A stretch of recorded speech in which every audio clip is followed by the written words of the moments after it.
DK넷 라디오 오늘의 핫 이슈입니다. 최현준 보도국장 오늘 어떤 소식인가요? 자녀 1인당 최고 300달러씩을 가정마다 지원금을 주는 절차가 시작이 됐습니다. 양육비 세액 공제, 차일드 텍스 크레딧을 현금으로 지급을 하는 건데 자세한 내용 살펴보겠습니다. 이어서 극단주의자들 가운데 군인 출신이 증가하고 있다는 보고서가 나왔습니다. 이 내용도 함께 전하겠습니다. 네, 이 첫 소식 보겠습니다. 자녀를 둔 가정에는 아주 반가운 소식이었는데 드디어 이제 지원금이 지급되기 시작한 거네요. 그렇습니다. 미국에서 아이를 키우는 가정이 새로운 지원금을 받게 됐습니다. 양육비 세액 공제를 현금으로 지급하는 절차가 지난 15일 시작했다라고 재무부가 발표를 했습니다. 네, 척 슈머 상원 민주당 대표는 이날 당내 중진 의원들과 함께 기자회견을 열어서 바이든 대통령과 민주당의 노력으로 양육 가정에 도움의 손길이 닿고 있다라고 밝혔습니다. 바이든 대통령도 여기에 환영 메시지를 냈습니다. 가구당 받는 금액은 어떻게 되나요? 자녀 한 명당 월 최고 300달러입니다.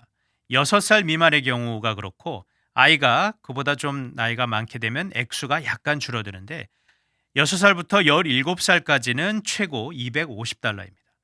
예를 들어서 4살과 6살 이렇게 두 아이를 키우는 가정은 매달 600달러를 현금으로 받고 여기에 14살 자녀가 한 명이 더 있다라고 하면은 자녀 3명 몫으로 총 850달러를 받게 됩니다. 예, 7월 15일부터 오는 12월까지 매월 15일 날 지급이 되고 저희는 13살, 15살 자녀가 있는데 15일 날 정확하게 500달러가 들어왔습니다. 확인이 됐습니다. 예.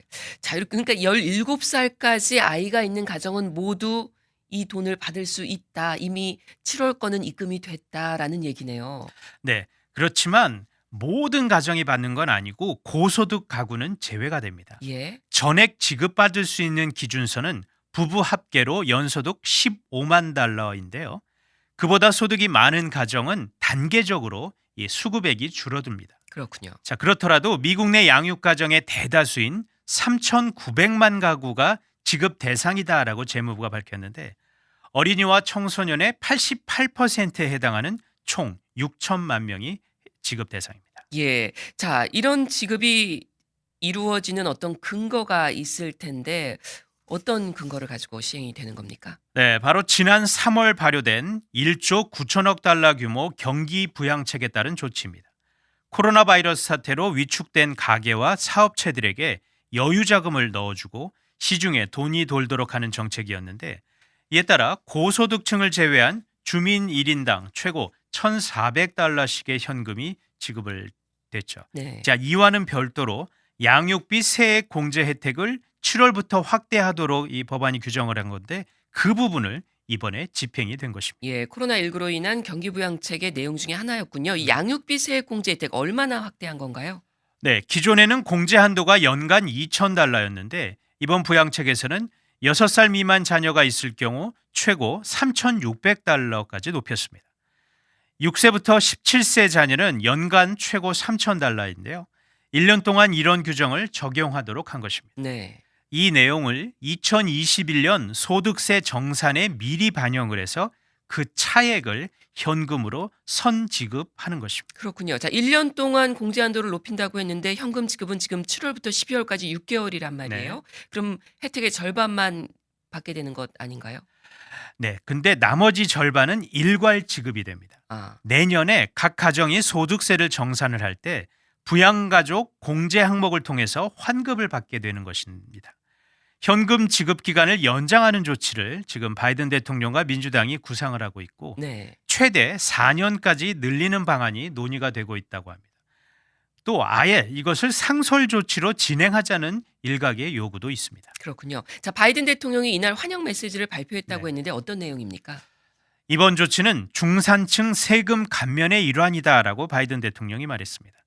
부자들이 여러 항목에서 세금을 줄이는 것과 마찬가지로 자녀를 둔 사유로 세금을 깎아주는 것이다라고 바이든 대통령이 설명을 했는데 이런 조치를 연장을 할 입법을 의회에서 진행해 달라라고 또 촉구를 했습니다. 네. 자, 이렇게 세금을 깎아주는 이유는 뭐라고 제시했나요?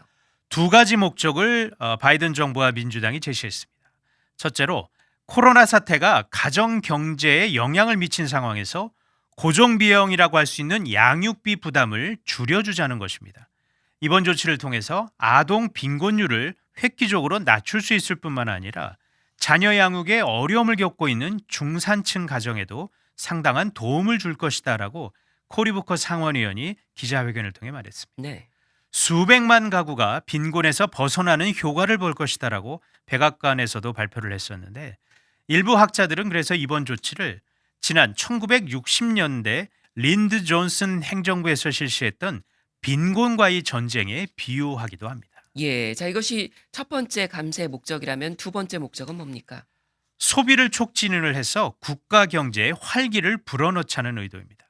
새롭게 지급받은 돈으로 아이들의 치아 교정을 한다거나 과외 수업 비용을 대고 체육 활동 장비도 사줄 수 있다라고 바이든 대통령이 이날 강조를 했는데 현금이 들어오면은 아이들의 새 신발을 사준다거나 또 단체 야외 활동 여름 캠프에 보내고 싶다는 편지를 국민들이 자신에게 써왔다라고도 얘기했습니다. 네. 이에 따라 교육 산업 관련과 아동용품 업체를 비롯한 주요 소매업계에서도 상당한 기대감을 나타내고 있습니다. 자, 이런 조치를 연장하려고 지금 민주당에서 추진한다고 했잖아요. 네. 입법 전망은 어떻습니까? 공화당의 반대가 완강합니다. 연장 조치 입법에 관련해서 공화당 의원의 지지표를 전혀 확보하지 못할 수도 있다. 크리스 벤 홀런 민주당 상원의원이 이 원격 토론회에서 밝혔습니다. 예. 다만 한 가지 좋은 소식은 이 문제가 예산 관련 사안이라는 점이다라는 강조를 했습니다. 예산 수정 결의안에 관한 조정권 행사를 염두에 둔 이야기로 들리는데 상원에서 실제로 조정권이 발동이 된다면 단순 과반인 51명으로도 법안 의결이 가능합니다. 그러니까 민주당이 지금 50석인데 상원의장을 맡고 있는 카멜라 해리스 부통령이 합류해서 의결을 할 수 있다는 기대감을 나타낸 거죠. 네. 잘 들었습니다. 다음 소식 보겠습니다. 이 미국 내 극단주의자들 가운데 군인 출신이 증가하고 있는 것으로 나타났다고요. 네, 극단주의자들 가운데 군 출신이 최근 10년간 3배가 넘게 늘어난 것으로 나타났습니다. 메릴랜드대의 테러리즘과 테러리즘 대응연구소 스타트가 최근 이 같은 내용의 보고서를 공개했습니다. 네. 이 보고서 내용 좀 더 구체적으로 살펴보죠. 지난 1990년부터 올해 6월까지 극단주의와 연계돼 유죄 판결을 받았거나 기소가 된 극단주의자들 가운데서 군대 경력을 가진 사람이 총 354명입니다. 그런데 지난 20년간 해당 극단주의자들의 이 증가 추세를 보면 1990년에서 2010년까지는 매년 평균 6명 수준이었던 것이 2011년부터 올해까지는 매년 평균 21명으로 크게 늘어난 것으로 나타났습니다. 네. 그럼 최근 10년 동안 수치가 꾸준히 늘어난 걸로 보이는데 유독 많았던 해가 따로 있던 건가요? 네, 수치가 급증한 해가 총 3번이 있었습니다. 2017년과 2020년 그리고 올해 2021년입니다. 보고서는 이 세 연도는 다른 해와 비교했을 때 미국에서 극단주의자들이 유난히 많이 결집했던 해다라고 설명을 했습니다. 네. 이때 그럼 어떤 일들이 있었던 건가요? 살펴보겠습니다. 우선 2017년은 버지니아주 샬럿츠빌에서 유혈 사태가 발생했던 해입니다. 남북전쟁 당시 남군 사령관이었던 로버트 리 장군 동상 철거 문제를 둘러싸고 백인 우월주의자들 등 수천 명의 극단주의자들이 모여서 대규모 시위를 벌였는데 그 시위에 참가한 백인 우월주의자가 인종차별에 반대하는 맞불 시위대를 향해서 차로 돌진을 해서 사망자가 발생하기도 했었죠. 예. 자, 2020년, 2021년은 어떤 경우인가요? 작년은 미국에서 코로나 바이러스 사태가 창궐을 했고 미 전역에서 인종 정의를 요구하는 대규모 집회도 열렸습니다. 또 대통령 선거도 있었고요. 그리고 올해 1월에는 트럼프 전 대통령 지지자들이 선거 결과에 불복을 하면서 워싱턴 DC의 의사당을 장악한 일명 의사당 난입 사태가 발생을 했었는데 보고서는 바로 이 사건으로 인해 군인 출신 극단주의자가 크게 치솟았다라고 지적을 했습니다. 예. 이 의사당 난입 사건과 연관된 군인 출신은 얼마나 되는 건가요? 해당 사건으로 형사 혐의를 받는 사람이 560여 명에 달하는데 이 가운데 거의 15% 정도가 군 출신인 것으로 조사가 됐습니다. 아. 하지만 이들 중 대부분은 전역 군인이고 사건 당시 현역이었던 경우는 극히 드물었다라고 설명을 했습니다. 그러니까 현역 군인보다는 전역 군인 가운데 극단주의자들이 많다 이런 얘기인가요? 그렇습니다. 보고서에 따르면 전체 가운데 78% 이상이 군복무를 이미 마친 상태로 극단화되었거나 체포되었을 당시는 전역한 이후였다고 합니다.